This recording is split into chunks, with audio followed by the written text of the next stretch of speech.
민수기 15장 14절에서 16절입니다. 너희와 함께 머무는 타국인이나 너희 대대로 너희 가운데 머무는 자들 중에 누구든지 불로 예비하여 주께 향기로운 냄새로 드리는 헌물을 드리려 하면 너희가 행하는 대로 그도 그와 같이 행할 것이니라. 회중에 속한 너희뿐만 아니라 너희와 함께 머무는 타국인에게도 다 한 규례를 적용할지니 그것은 너희 대대로 영원한 규례니라. 주 앞에서 너희가 어떠한 대로 타국인도 그러할지니 너희에게나 너희와 함께 머무는 타국인에게나 한 법과 한 관례를 적용할지니라. 아멘. 로마서 11장 25절에서 27절입니다. 형제들아, 너희가 스스로 지혜로운 것으로 여기지 않게 하기 위하여 이 신비에 대해 너희가 모르기를 내가 원치 아니하노니 그것은 곧 이방인들의 충만함이 이를 때까지 일부가 눈 머는 일이 이스라엘에게 생긴다는 것이라. 그리하여 온 이스라엘이 구원을 받으리라. 이것은 기록된 바 시온에서 구출자가 나와 야곱에게서 경건치 아니한 것들을 돌이키리니 내가 그들의 죄들을 제거할 때에 이것이 그들을 향한 내 언약이니라 함과 같으니라. 아멘. 오늘 말씀은요, 관심을 가지고 신경을 써서 들어야 합니다. 그렇지 않으면 놓칠 수 있으니까. 이스라엘이 출애굽한 후에 가나안에 들어가서 농경사회를 이루었습니다. 그들의 달력을 우리가 볼 필요가 있습니다. 우리나라에도 음력과 양력이 있죠. 그래서 새해도 두 번이 있습니다. 구정과 신정. 이스라엘도 두 가지 달력이 있습니다. 민간력이라고 하고 또 하나는 신앙력이라고 합니다. 민간력과 신앙력. 민간력은 티리시월 1일. 이게 우리 지금 태양력으로 치면은 9월과 10월에 걸쳐 있는 달입니다. 티리시월. 9월 중순부터 10월 중순인데요. 이때 티리시월 1일이 나팔절입니다. 그날을 신년으로 한 달력이 민간력입니다. 이날은 왜 그렇게 정했는가 하면은 하나님께서 천지 창조한 날로 생각을 해서 이 날을 기점으로 정한 것입니다. 우리나라로 치면 구정에 해당이 됩니다. 그리고 하나님께서 주신 신앙력이 있는데요. 이거는 니산월 15일. 니산월은 지금으로 3월과 4월에 걸쳐 있는 달입니다. 이때 15일에 6월절이 있는데요. 이날을 신년으로 잡습니다. 그러니까 요거는 신정에 해당이 되겠죠. 하나님께서 6월절에 대해서 말씀하시는 중에 출애굽기 12장 2절에 보면 이 달이 너희에게 달들의 시작이 될지니 곧 그것이 너희에게 한 해의 첫 달이 될지니라. 하나님께서 이 달을 첫 달로 삼으라고 이렇게 말씀을 하셨습니다. 그러면 왜 6월절을 한 해의 첫 달로 삼으시는가? 그 이유는 이렇습니다. 이집트에서 탈출해서 그들이 구원받은 날이기 때문에 그렇습니다. 6월절은 하나님의 백성으로 하여금 사망에서 생명으로, 지옥에서 천국으로 옮겨져서 새롭게 태어나는 새로운 시작을 하게 하셨다는 의미가 있습니다. 그래서 새해로 정한 거죠. 새롭게 시작되었다. 우리도 그렇죠. 구원의 날인 6월절을 신년으로 하는 것은 오늘 우리에게도 예수 그리스도 믿고 구원받아서 새 삶을 시작하는 신년이라는 뜻이 됩니다. 히브리어로 니산월을 아빕월이라고도 합니다. 아빕이라는 말은 보리이삭이라는 뜻입니다. 보리이삭.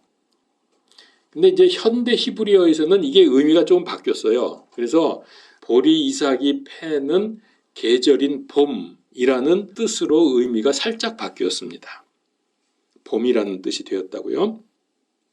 그래서 이 신앙력은 우리나라 음력도 좀 그런 의미가 있지만은 백성들이 농사를 지으면서 일상적인 생활과 명절, 이게 자연스럽게 어우러지게 하는 것입니다. 그래서 하나님께서 우리의 삶과 계절이 어우러지면서 명절을 지키게 한 그런 방법입니다. 그러니까 이런 얘기입니다. 이제 농사를 짓고 살아가면서 수고하고 안식하고 추수하고 나눠 먹고 또 하나님께 감사드리는 삶, 이런 과정 자체가 명절이 되도록, 하나님의 명절이 되도록 하셨습니다. 다시 말하는데, 그래서 이 명절은 우리의 삶과 아주 어우러져서 긴밀한 관계를 갖게 하셨다. 근데 이것보다 더 중요한 것은, 명절은 우리에게 오셔서 안식을 성취해 주신 메시아, 그리고 장차 오실 메시아를 보여주도록 설계가 되어 있다는 사실입니다. 다시 말합니다. 성경의 명절은 그 삶과 잘 어우러지도록 자연스럽게 연결되도록 하셨는데, 그 명절 안에는 오셔서 우리에게 구원과 안식을 주신 메시아, 그리고 장차 오실 메시아를 담아서 설계된 것이 명절이다, 그런 뜻입니다. 그런데 출애굽기 12장 14절에 이날은 너희에게 기념일이 될지니 너희는 이날을 너희 대대로 주를 위한 명절로 지키고 규례에 따라 그것을 영원토록 명절로 지킬지니라. 자, 여기 말씀대로 영원토록 지켜야 합니다. 그리고 지난 주일이죠. 스가랴서 14장에서 우리가 본 대로 그리스도 천년 왕국에서도 절기 중에 장막절을 반드시 지켜야 된다. 안 지키면 벌을 받게 되어 있습니다. 그 정도로 영원토록 명절을 지키도록 말씀을 하십니다. 자, 그러면 이제 이 명절을 유대인들이 지키게 되었는데 이방인인 우리도 구약에 계시된 명절을 지켜야 하는가? 성경을 통해서 이것을 확인을 해 보려고 합니다. 우리가 염두에 둘 것은 현대 신학 중에서 성경적이지 못한 것, 그러니까 비성경적인 신학 중에 하나가 대체 신학이라는 겁니다. 저들은 어떻게 주장을 하냐면 육적인 이스라엘은 메시아를 배반하고 죽였기 때문에 저들은 하나님의 백성에서 떨어져 나갔다. 그리고 이방인 그리스도인인 우리가 그 이후로 영적인 이스라엘로서 참 이스라엘이다. 이렇게 주장을 하는 겁니다. 이게 이제 대체 신학, 즉 육적인 이스라엘, 혈통적인 이스라엘을 우리 이방인 그리스도인들이 대체했다. 그래서 이제 대체 신학이라고 이렇게 말하는데 그건 절대로 아닙니다. 그건 성경을 잘못 이해해서 그렇게 된 겁니다. 유대인들이 되는 두 가지 중요한 근거가 있습니다. 첫 번째는 혈통입니다. 유대인의 혈통을 가져야 되고요. 두 번째는 하나님의 율법을 읽고 지키는 것입니다. 이 두 가지를 만족해야 유대인이 됩니다. 그런데 사실은 성경을 가만 보면요, 율법을 읽고 지키는 게 혈통보다 더 중요합니다. 성경을 한번 찾아볼까요? 민수기 15장 14절 16절, 아까 본문 말씀입니다. 거기 펴져 있으면 보시면 됩니다. 여기에 여러분 아까 우리가 보셨지만은 타국인이란 말이 여러 번 반복되죠. 여기서 타국인은 우리가 보통 말하는 이방인을 여기서 지금 타국인으로 번역을 해놨어요. 자, 여기 이방인들에 대해서 한 규례가 오늘 이 본문 말씀인데 여기 쭉 그런 얘기들이 나오다가 마지막 절에서 뭐라고 결론을 내렸냐면 너희에게나, 즉 너희는 유대인들이죠. 너희와 함께 머무는 타국인에게나, 이방인들이죠. 유대인과 이방인을 어떻게 하라고요? 한 법과 한 규례를 적용할지니라. 그러니까 중요한 건 혈통이 아니에요. 진짜 중요한 것은 뭐냐면은 하나님의 율법을 지키느냐, 하나님의 명절을 지키느냐 아니냐에 따라서 그가 선민이냐 아니냐를 결정하는 가장 큰 기준이 바로 여기에 있습니다. 혈통보다 더 중요합니다. 율법과 명절을 지키느냐 아니냐. 근데 여러분 출애굽한 무리 중에서 유대인과 이방인을 지금 똑같이 취급하는 하나님을 볼 수가 있는데요. 그럼 이방인이 여기 어디에 있다고 이런 말씀을 하셨느냐? 성경을 자세히 보면은 알 수 있는데요. 이방인들은 어떻게 여기 지금 들어와 있냐 하면은 출 이집트 할 때 따라 나온 이집트 사람들이 있었습니다. 또 하나는 광야에서 합류한 타국인들, 광야를 이들이 통과할 때에 여기에 들어온 이방인들이 있었어요. 그래서 이런 사람들도 다 똑같이 너희와 똑같이 적용해라. 절대로 다르게 취급하지 말라는 것이 이 민수기 15장 이 말씀입니다. 그래서 선민이 되는 가장 중요한 근거가 혈통보다는 율법을 지키는 것이다 라는 말씀이 이 말씀이죠. 출애굽에서 나와서 공동체를 이루었는데 이 무리를 가리켜서 성경에서 뭐라 그러냐면은 에클레시아라고 말합니다. 들어보셨죠? 에클레시아. 에클레시아가 우리말로 뭐라고 번역하죠? 교회지요, 교회. 그게 사실은 오늘 우리입니다. 우리에게 적용이 되는 말씀입니다. 이 이스라엘 이 무리가 지금 출애굽에서 나온 이 무리가 에클레시아란 말이에요. 자, 이제 구약의 에클레시아인 이스라엘을 우리가 살펴봅니다. 이들을 우리가 알려고 하면은 우리나라도 마찬가지입니다. 제일 중요하다 그럴까요? 먼저 우리가 봐야 되는 것은 그들의 정체성을 파악하려고 하면 혈통을 봐야 되는데 혈통 중에서 장자의 혈통, 장자의 계보를 따라가면서 어떻게 일이 진행되는가를 보는 것이 중요합니다.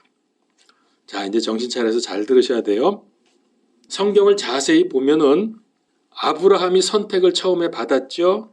그 다음에 하나님이 약속하시기를 너의 후손이 하늘의 별처럼 바닷가의 모래처럼 번성할 것이다. 그러면서 장자의 축복이 이제 내려가는데요. 장자의 축복이 어떻게 내려갑니까? 아브라함, 이삭, 야곱, 야곱의 아들은 이제 12아들이 나오지 않습니까? 그런데 성경을 보게 되면은 야곱의 자식들, 즉 12아들로부터 장자의 축복이 둘로 나뉘어서 흘러가는 것을 볼 수가 있습니다. 이제 제가 그걸 말씀드리려고 하는 거예요. 창세기 49장은 야곱이 이제 죽음을 앞두고 12아들들에게 예언적인 기도를 한 내용입니다. 찾아봅시다. 창세기 49장 10절. 12아들 중에 유다에게 말한 내용입니다. 야곱이 실로가 오실 때까지, 여기서 실로가 뭔지 아십니까? 실로란 말이 드물게 한 번씩 나와요, 성경에. 이거는 쉽게 말하면 메시아입니다. 메시아. 메시아가 오실 때까지 홀이 유다를 떠나지 아니하며 법을 주는 자가 그 발 사이에서 떠나지 아니하리니 그에게 백성이 모이리로다. 자, 메시아가 오실 때까지 홀이 유대를 떠나지 않는다 그랬어요. 홀이 뭡니까?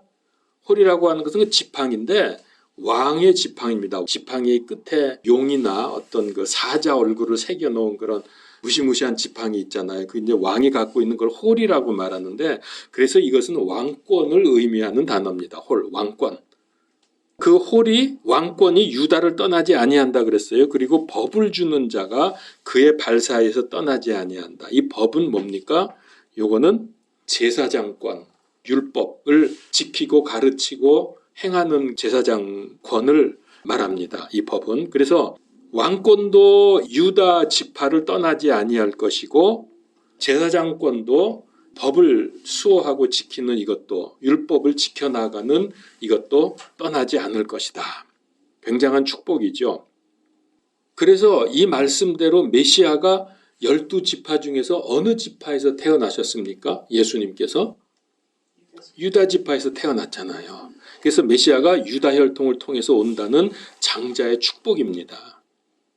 자, 근데 여러분 아시죠? 진짜로 12아들 중에서 첫 번째 태어난 장자가 누구지요? 본래는 르우벤이죠. 르우벤이 장자입니다. 그런데 그는 죄를 범해서 장자의 축복을 놓쳤어요. 그 아버지 침상에 올라가지고 어지럽혔기 때문에 장자의 축복을 빼앗겼습니다. 그래서 이 장자권이 넷째 아들인 유다에게로 간 겁니다. 그런데 그 앞에 48장에 보면은 야곱이 11째 아들이 누굽니까? 요셉이죠. 11째 아들 요셉의 두 아들을 불러가지고 축복을 하는 장면이 나옵니다. 근데 그 요셉의 두 아들의 이름이 형은 므낫세고 동생은 에브라임입니다. 그런데 야곱이 기도할 때에 손을 엇갈리게 얹었어요. 이게 이제 무슨 얘기냐면 야곱이 이제 요셉에게 네 두 아들 데려와라. 내가 축복을 해주겠다. 그래서 이제 데려왔는데 요셉은 므낫세가 형이니까 므낫세가 야곱의 오른손이 얹어지고 동생인 에브라임에게 왼손이 얹어지도록 그렇게 무릎 사이로 들여보냈어요. 손을 얹으시라고. 근데 야곱이 손을 어떻게 얹었죠? 엇갈려서 이렇게 X자로 해가지고 엇갈려서 그러니까 오른손이 동생에게로 간 거예요. 형에게는 왼손이 얹어졌고 그래서 요셉이 그걸 고치려고 그거 아닙니다 하고 이렇게 말하면서 고치려고 했더니 야곱이 하는 말이 있어요. 19절을 보세요. 48장 19절에 그의 아버지가 거절하여 이르되 그러니까 손을 바꿔주려고 하니까 거절을 했어요. 거절하려고 이르되 나도 안다. 내 아들아 나도 안다. 그도 한 백성이 되고 그도 크게 되려니와 진실로 그의 동생이 그보다 더 크게 되며 그의 씨가 여러 민족을 이루리라. 그러니까 동생 에브라임에게 더 큰 복이 임하게 된다는 거죠. 그 후에 이제 이스라엘의 12지파에서 약간의 그 조정이 생기는데요. 자, 이제 어떻게 되냐 하면은요. 이건 이제 써가면서 여러분들이 머리에 좀 들어오지 그냥 말로 하면 헷갈릴 것 같아서 자, 맨 처음에 아브라함, 이삭, 야곱 그 다음에 여기서 이제 12아들이 나오잖아요. 이렇게 제일 첫째가 르우벤 여기는 이제 나갈이 됐습니다. 유다가 몇째 아들이냐면 넷째 아들이에요. 유다. 그리고 요셉은 11째 아들이고 그리고 이제 또 하나 우리가 알아야 될 게 레위 지파. 레위는 셋째입니다. 그 다음에 뭐 이사가리니 뭐니 이렇게 쭉 이제 나오는데 자, 우리가 지금 본 대로 장자의 계보가 이렇게 흘러내려오다가 유다로 갔잖아요. 이렇게 유다로. 그래서 우리가 아는 대로 쭉 내려오다가 다윗이 있고 위대한 다윗이 있고 또 쭉 내려오다가 드디어 메시아 예수 그리스도가 여기서 탄생을 하는 이 어마어마한 축복을 누리게 됩니다. 자, 그런데 요셉의 경우는 지금 두 아들이 있었는데 형이 므낫세고 그 다음에 에브라임 이렇게 두 아들인데 야곱이 요셉한테 뭐라 그러냐면 이 두 아들은 원래는 손자인데 이건 내 아들이다 그래요. 야곱이 내 아들이다. 그러면서 이후에 태어난 다른 아들이 그때부터 네 아들이고 이 둘은 야곱이 자기 아들이라고 그렇게 말을 합니다. 그거 왜 그랬느냐 하면요. 장자의 축복이 두 갈래로 나누어진다 그랬잖아요. 이렇게 하나가 내려오고 또 하나는 이렇게 해서 에브라임으로 이렇게 내려갑니다. 장자의 축복이. 자, 이후에 이제 이렇게 축복을 하고 난 후에 뭐 손을 엇갈렸다 그랬잖아요. 아까. 그 후에 이스라엘 12지파에서 두 지파가 빠져요. 레위 지파가 빠지고요. 그 다음에 이제 성경을 쭉 보면은 요셉이 빠집니다. 그 대신에 12지파가 되려면 둘이 빠졌으니까 둘이 들어가야 되잖아요. 그래서 12지파 내 므낫세하고 에브라임 지파가 합해지는 거예요. 둘이 빠지고 둘이 들어가요. 그래서 12지파가 그대로 유지가 됩니다. 레위 지파는 왜 뺐는지 우리가 상상해 볼 수 있죠. 제사장 지파이기 때문에 분깃이 없어요. 그래서 빠진 걸로 우리가 보고 요셉이 그러니까 둘로 나누어진 거죠. 근데 이게 굉장히 중요한 의미를 가지고 있다는 거예요. 그래서 아까 제가 했죠. 야곱이 이 둘을 자기 아들이라고 주장한 이유가 지파를 이렇게 형성하기 위해서. 그러면서 자기 아들이래. 이게 좀 웃기는 얘기지만 하여튼 성경은 그렇게 진행이 됩니다. 이쪽 혈통은 이렇게 해서 유대인 우리가 알고 있는 이스라엘을 형성하는 장자의 계보가 이렇게 흘러내려갔고요. 저쪽은 어떻게 되느냐? 저 에브라임은. 오늘의 핵심이 이제 이쪽을 파악하는 겁니다. 우리가 이쪽을 알아보는 것이 중요한데 에브라임 혈통으로 인해서 어떤 결과가 오냐면 이방인들이 구원을 받게 됩니다. 아주 중요한 얘기입니다. 이방인들이 어떻게 구원을 받는지 보시죠. 그 19절을 다시 보세요. 48장 19절 창세기. 나도 한다 그러다가 끝부분에 가서 뭐라 그러냐면은 그의 씨가 여러 민족을 이루리라 그랬죠. 이것이 굉장히 중요한 말씀입니다. 여러분, 만약에 에브라임이 이 12지파 안에 들어있으면 어떻게 여러 민족을 이룰 수 있겠어요? 그냥 한 지파에 불과한데 이게 여러 민족을 이룬대요. 이게 이방 민족을 의미하는 말이 되는 겁니다. 이방인이 되는 거예요, 에브라임이. 자, 이제 그 과정을 좀 볼 텐데, 우선 제가 히브리어 한마디 하겠습니다. 하야 멜로하 고임. 무슨 말이냐면 하야는 이루리라 그런 뜻이고, 멜로는 가득 찼다, 충만하다. 하는 정관사예요. 영어로 더 하는 하는 정관사고요. 고임은 민족, 고이가 민족인데 고임, 끝에 임이 붙어서 민족들 하는 복수가 되는 거예요. 제가 지난번에 말씀드렸죠. 임자가 붙으면 복수가 된다고. 그래서 고임 이렇게 하면 하야 멜로 하고임. 그럼 이게 무슨 말이냐면 충만한 많은 민족을 이루리라 라고 하는 말입니다. 히브리어를 번역을 하게 되면.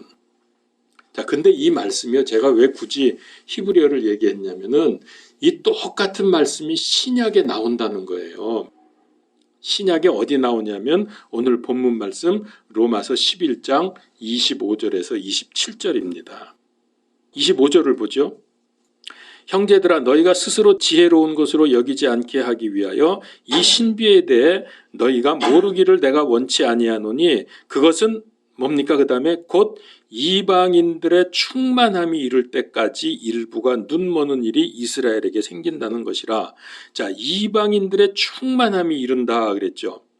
이게 원어를 보면은 뭐냐면은 멜로하고임, 아까 말한 대로 가득 찬, 그 이방족이 가득한. 그래서 이게 창세기 아까 48장 19절에서는 여러 민족을 이루리라 한 말이 그대로 여기 지금 들어와 있는 거예요. 이방인들의 충만함이 이른다. 같은 말입니다. 똑같은 말. 이제 번역이 조금 이제 다른 느낌을 주게 번역은 됐지만은 원어를 보게 되면은 같은 말이라는 거예요. 제가 그걸 말하기 위해서 굳이 지금 히브리어를 했습니다. 그러면은 하나님께서 이 에브라임 지파가 이방인의 충만함을 이루도록 이방화되게 하신 거예요. 이방화되게 하셨다. 자, 이제 역사를 좀 봅시다. 가나안 땅을 이렇게 지도를 그려보면 이렇게 해가지고 여기가 갈릴리, 여기가 사해, 여기서 이렇게 흐르는 게 요단강. 이거 우리 여러 번 했죠. 솔로몬 왕 이후에 나라가 둘로 갈라집니다. 이렇게 12지파가 둘로 나누어지는데 북쪽에는 10지파가 가담을 했고요. 남쪽에는 2지파만 남았습니다. 유다하고 베냐민 지파만 남았고 나머지는 10지파로 나라가 갈렸어요. 마치 우리나라 남북한으로 갈린 것처럼 그렇게 됐단 말이에요. 남쪽에는 유다 지파하고 베냐민 지파인데 누가 힘이 셌냐면은 유다 지파가 대표예요. 둘의 대표예요. 제일 힘이 세요. 그 다음에 북쪽 10지파 중에서 가장 숫자가 많고 힘이 센 지파가 에브라임입니다. 에브라임 지파. 여기 이 에브라임 이거. 그래서 여러분 성경을 보면은 북왕국을 에브라임이라고 말한 데가 여러 군데 나와요. 그래서 무슨 한 지파만 말하나 그러면 그게 아니라 북왕국 전체를 그냥 에브라임을 대표로 해서 그렇게 표현을 합니다. 마치 이와 같죠. 남왕국은 유다 지파가 대표가 돼서 우리가 보통 뭐라 그래요? 유대, 유다 이렇게 말하잖아요. 큰 지파를 하나씩 이렇게 이름을 붙인 거예요. 그리고 또 성경의 다른 곳에 보면은 남쪽은 그냥 유다라고 표현을 했고 북쪽에는 이스라엘의 집 이런 표현이 나옵니다. 그러니까 우리가 가장 많이 쓰는 표현은 남쪽은 유다, 북쪽은 이스라엘 이렇게 표현하는데 에브라임이라고도 표현을 한 데가 성경에 있다는 말이에요. 그런데 여러분 아시죠? 북왕국이 어느 나라한테 멸망당했어요? 아수르에게 망했죠. 10지파의 대부분의 사람들을 포로로 끌고 갑니다. 물론 다는 아니고 일부만 남겨두는데 주로 상류층, 좀 지식인 이런 사람들은 다 데려가 버렸어. 그리고 이제 나머지 좀 남았는데 이게 이제 그 아수르의 이민 정책입니다. 이민 정책에 의해서 데리고 가고 남은 사람들을 그냥 놔둔 게 아니라 이방인들을 여기다가 데려다가 살게 만들었어요. 끌고 와서. 그래서 여기 이 10지파를 피를 섞어버렸어. 혼혈족이 된 거죠. 남아서 혼혈족이 된 사람들을 우리가 사마리아인이라 그러죠. 근데 문제는 끌려가서 이방화된 사람들, 이 혼혈족이 된 사람들은 디아스포라인데 없어요. 뭐 족속이 없어요. 그냥 다 흩어져서 혼혈이 되고 그렇게 돼버리고 마른 거예요. 여기 남아있는 것만 이건 사마리아족이라고 이렇게 말하고요. 그러면 여기서 끌려간 이 사람들이 어떻게 되는 거예요? 이 사람들이 기가 막힌 하나님의 계획을 이루는 거예요. 오늘 제가 그 얘기를 하려고 그러는다고요. 자, 이제 보세요. 이방으로 가서 우리가 볼 때는 흔적 없이 사라진 이 사람들, 그러니까 열지파죠. 열지파 사람들이 가서 그냥 완전히 이방의 동화가 되어버리잖아요. 아까 제가 그랬죠. 하나님께서 이들을 이방화 시켜버렸다고. 이 사람들이 주로 어디에 있었냐 하면은 끌려간 사람들이 소아시아 지역, 지금의 터키 지역, 이렇게 툭 튀어나온 지역 알죠? 이렇게 지중해에서 터키 지금의 거기에 주로 대부분 다 끌려가서 거기서 섞여가지고 살았던 거예요. 그러면 이제 마지막 때 보세요. 하나님께서 모든 민족들 돌아오고 유대인들을 다 부르신다 그랬어요. 구약에 보면은 내가 마지막 때 내 백성을 다 부를 것이라고 말씀을 하셨는데 이들도 돌아와야 돼요. 이방에 들어가서 혼혈족이 되긴 했지만 이들이 돌아오게 되는데 이방인의 피가 섞였단 말이에요. 하나님은 아시지 누가 유대인의 피를 여전히 아직 갖고 있는지 섞이긴 했지만 그래서 그들을 하나님께서 불러오실 때 어떤 일을 하시냐면은 진짜 이방인들도 돌아오게 만드시는 하나님의 역사가 있게 되는 거예요. 성경 한 군데 찾겠습니다. 예레미야 31장 31절에서 34절. 좀 길지만 제가 쭉 읽겠습니다. 주가 말하노라 보라 날들이 이르리니 내가 이스라엘의 집과 유다의 집과 새 언약을 맺으리라. 이 언약은 내가 그들의 조상들의 손을 잡고 그들을 이집트 땅에서 데리고 나오던 날에 그들과 맺은 언약에 따른 것이 아니니라. 자, 그러니까는 그때 출애굽할 때 그 언약이 아니라 지금 다시 맺는 겁니다. 내가 그들에게 남편이었을지라도 하나님이 이들의 남편이었습니다. 그들이 내 언약을 깨뜨렸느니라. 주가 말하노라 그러나 내가 이스라엘 집과 맺을 언약은 이것이니. 자, 여기 유다의 집과 이스라엘 집이 나오는데 유다의 집이 아니라 이스라엘의 집과 즉 북왕국 혼혈이 돼가지고 알지도 못할 이런 사람들하고 지금 언약을 맺는다 그랬어요. 곧 그날들 이후에 내가 내 법을 그들의 속 중심부에 두고 그들의 마음속에 그것을 기록하여 나는 그들의 하나님이 되고 그들은 내 백성이 되리라. 주가 말하노라. 다시는 그들이 각각 자기 이웃과 각각 자기 형제를 가르쳐 말하기를 주를 알라 하지 아니하리니 이는 그들의 가장 작은 자들로부터 그들의 가장 큰 자에 이르기까지 그들이 다 나를 알 것이기 때문이라. 이거 다 이방화돼서 지금 현재 하나님 믿지도 않고 자기가 유대인지조차도 모르고 있는데 그 피가 있는지도 모르는데도 불구하고 여기 하나님이 그들이 다 나를 알 것이기 때문이라. 내가 그들의 불법을 용서하고 다시는 그들의 죄를 기억하지 아니하리라. 주가 말하노라. 자, 보세요. 북왕국 이스라엘은 유다와 갈라지면서 모세의 율법을 지키지 않았습니다. 아까 제가 처음에 그랬죠. 유대인이 되는 가장 중요한 근거가 뭐라고요? 율법을 지켜야 돼요. 근데 이 북왕국, 이 나누어진 북쪽의 10지파는 율법을 안 지켰어요. 그 정도가 아니라 명절도 다 바꾸어 버렸습니다. 그러면서 이방신을 섬겼습니다. 성경에 보면 아시지만은 그들이 베델과 단에다 금송아지 만들어서 숭배하면서 이방신 섬겼잖아요.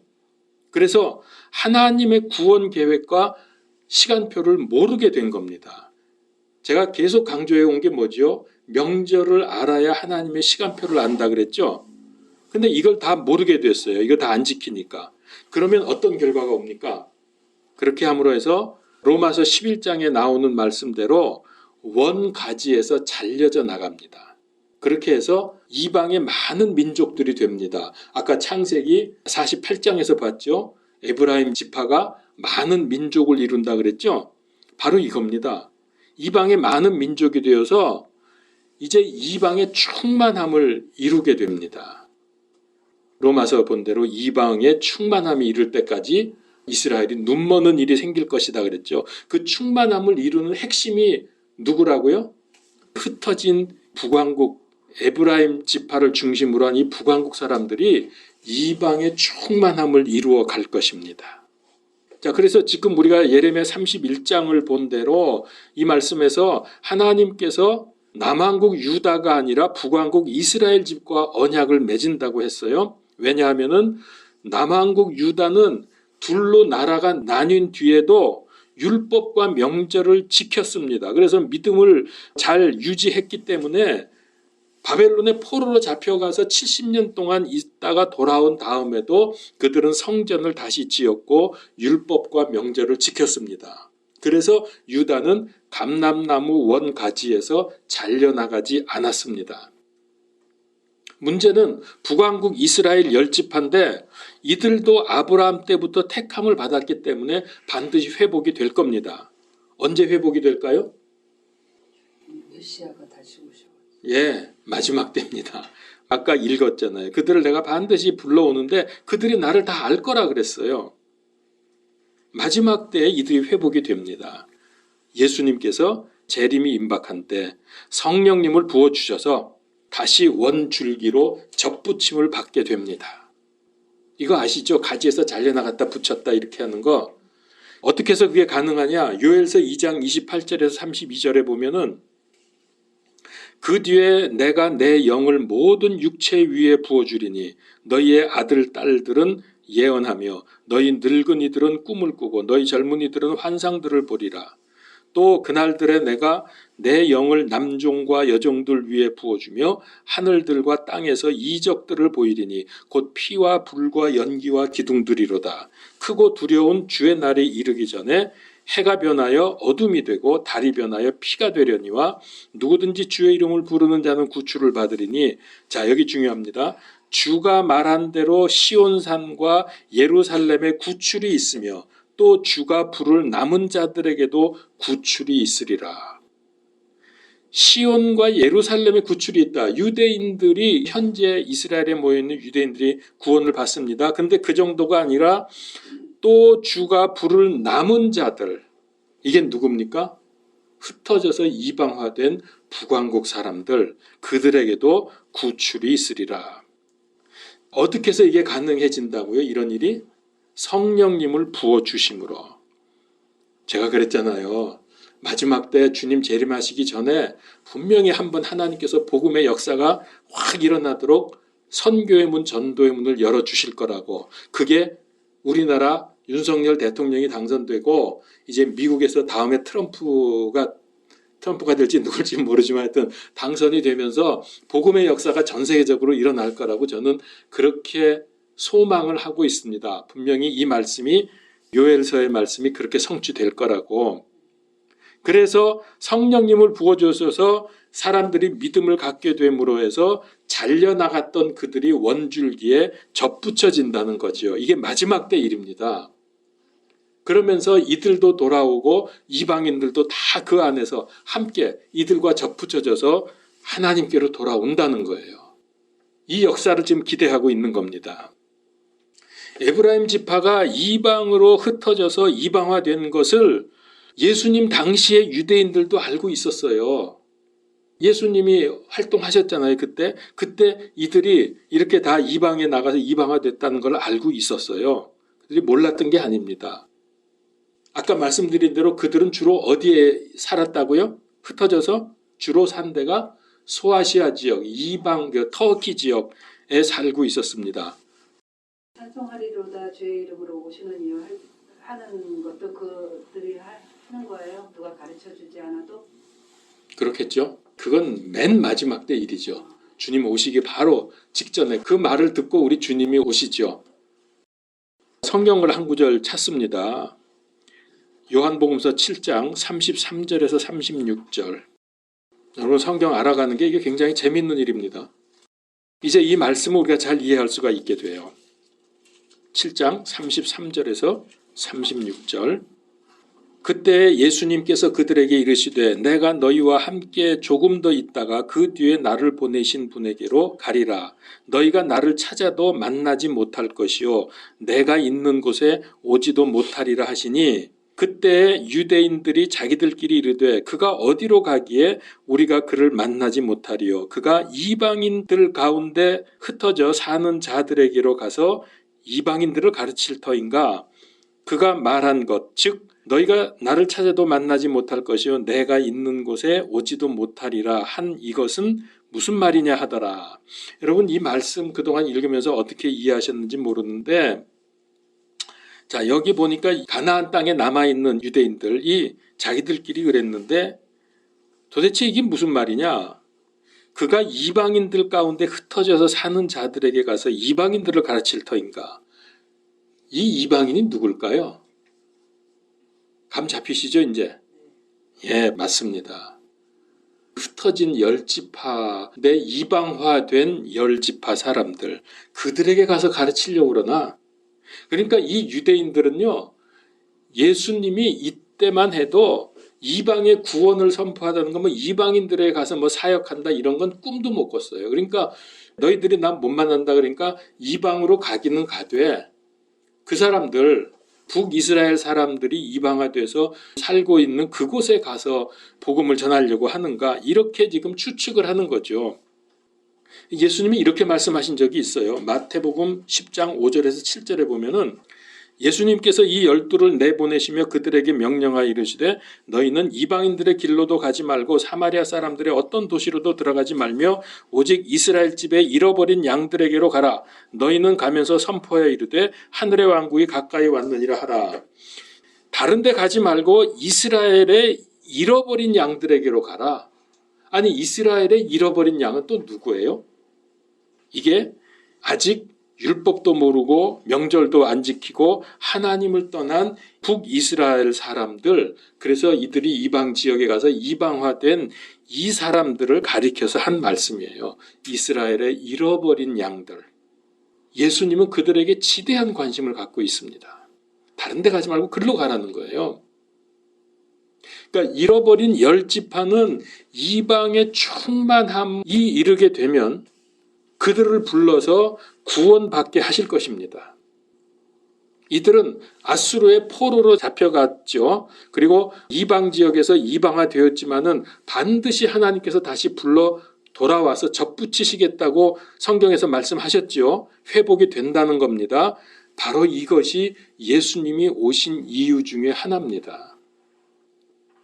제가 서두에 유대인들이 되는 두 가지 말씀을 드렸는데 성경에서 이방인들이 되는 두 가지도 우리가 생각해 볼 수 있어요. 첫 번째는 이스라엘의 혈통이 아닐 것, 이스라엘 민족의 혈통이 아닐 것. 그러면 이방인 되겠죠. 두 번째는 이스라엘인이라도 하나님을 버리고 율법과 언약을 지키지 않는 사람들, 이 사람들은 유대인의 혈통을 가졌을지라도 율법과 언약 안에 있지 않으면 이방인이라는 뜻이에요.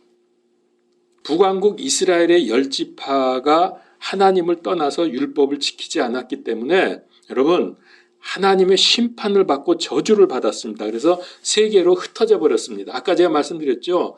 이들이 율법도 안 지키고 명절도 안 지키고 금송아지 만들어서 거기 섬기고 이방신 섬기다가 아수르에게 멸망받아가지고 전부 다 흩어져 버렸다 그랬죠. 그게 저주받은 거예요. 하나님을 떠났기 때문에. 그래서 신명기 28장 15절 그러나 만일 내가 내 주 하나님의 음성에 귀를 기울이지 아니하여 내가 이날 내게 명령하는 그분의 모든 명령과 법규를 지켜 행하지 아니하면 이 모든 저주가 내게 임하고 너를 따라잡으리니 25절 주가 너로 하여금 내 원수들 앞에서 패하게 하시리니 내가 그들을 치러 한 길로 나가 그들 앞에서 7길로 도망하며 또 땅의 모든 왕국으로 옮겨지고. 여러분 이 말씀이 그대로 성취된 거 보셨습니까? 땅의 모든 왕국으로 다 흩어져서 옮겨져 버린다 그랬어요. 도망해가지고. 그게 바로 북왕국 이스라엘입니다. 그게 주전 722년 아수르의 포로로 잡혀가서 소아시아 지역을 중심으로 다 흩어져 버렸어요. 여기 신명기 말씀대로 땅의 모든 왕국으로 다 옮겨져 버리는 거예요. 그래서 바울이 전도하면서 전 세계를 다닐 때 가장 역점을 두었던 곳이 어디입니까? 거기가 소아시아 지역입니다. 바울이 거기 역점을 최고로 많이 두었어요. 왜냐하면은 예수님께서 말씀하신 대로 이스라엘의 잃어버린 양떼에게로 가라고 하셨기 때문에 이방 취급을 받았던 북왕국 이스라엘 사람들 10지파에게 복음을 전하기 위해서 소아시아 지역에다가 전도의 역점을 둔 것입니다. 그래서 여러분 아시는 대로 에베소 지역, 아마 거기가 제일 많이 이 사람들이 있었는가 봐요. 그래서 에베소에서는 무려 3년이나 머무르면서 아주 복음 전도에 심혈을 기울였던 거예요. 근데 바울은 계속 거기에 머물러서 이들에게 복음 전하려고 그랬죠. 근데 하나님이 어떻게 하셨어요? 그를 유럽으로 보내죠. 환상을 통해서. 소아시아 지역에서 계속 전도하려는데 성령께서 막으시고 어느 날 밤에 환상을 봤는데 어떤 젊은이가 유럽으로 오라고 손짓하는 걸 보고 아, 하나님께서 글로 가라고 하시는구나. 그래서 빌립보로 이제 처음 들어가지 않습니까? 바울이 그만큼 이 소아시아 지역에 예수님의 말씀에 따라서 복음을 열심히 전했던 거예요. 그게 바로 이 사람들입니다. 자, 이제 좀 풀렸습니까? 그러면 이게 어떻게 돌아가는 것인지. 그래서 아까 봤죠, 성경에서 구약 시대에 택함을 받았던 하나님의, 즉 예수님인데 예수님의 아내, 남편이라고 했잖아요, 하나님이. 예수님의 아내였던 그들이 남편을 떠나서 이방신을 섬기고 숭배하다가 지금 완전히 이방화됐어요. 그러나 마지막 때 다시 돌아와서 예수님과 재혼할 수 있도록 부르실 것입니다. 그게 아까 예레미야 31장에서 다시 불러서 너희가 나를 알게 될 거다 하는 말씀이 그 말씀이거든요. 그래서 그들이 지금 10지파가 이방의 동화가 되어서 정체성을 상실했지만 하나님은 다 아세요. 그래서 다시 돌아와서 접붙여질 것입니다. 근데 이게 다가 아닙니다. 그걸로 끝나는 게 아니라 그 기간 동안, 그러니까 이들이 예수님 당시에 전부 흩어져 가지고서 이방화되어 있었고 이들이 다시 언제 돌아오냐면 마지막 때 돌아오니까 그 중간 사이 기간이 있을 거 아니에요. 이 기간이 얼마입니까? 근 2000년 아닙니까? 지금 2000년이 넘죠, 사실은. 구약시대에 이들이 흩어졌으니까. 이 기간 동안에 어떤 일을 하나님이 벌이고 계십니까? 이방으로 흩어져서 이방화된 이들을 통해서 그래도 이들은 그게 있잖아요. 하나님에 대한 그 인식은 있잖아요. 떠나서 버리긴 했지만 하나님을. 그래서 이 사람들을 통해서 이방 지역에 하나님이 전파가 되는 거예요. 이 기간 동안, 지금 현재 우리가 살고 있는 이 기간 동안에. 그러면서 이들 때문에 이방인들이 하나님께로 돌아올 수 있는 그 불씨가 되는 거예요. 클루라 그러죠. 실마리가 되는 거예요. 이들이 우리 민족에 섞여 있든지 아니면 이들의 영향에 의해서 우리 민족이 이렇게 예수님을 잘 믿는 민족이 되었다고 저는 생각을 해요. 세계 어느 민족보다도. 바로 이 흩어진 10지파 이 사람들의 영향이죠. 그렇게 해서 이들뿐만 아니라 진짜 이방인들도 다 마지막 때 믿는 사람들을 하나님이 부르신다는 거죠. 그래서 접붙임을 하시겠다는 거죠. 그래서 이 창세기의 이 말씀대로 이 에브라임을 이렇게 해가지고서 이렇게 해서 그 축복의 계보가 장자 축복의 계보가 이쪽으로 이방 쪽으로 흘러가게 하신 이유가 바로 이겁니다. 우리 이방인들을 구원하시기 위해서. 참으로 놀라운 하나님의 계획이죠. 그래서 완전 이방인들조차 하나님께로 돌아올 수 있는 은혜의 기회가 지금 주어져 있는 기간입니다. 현재가.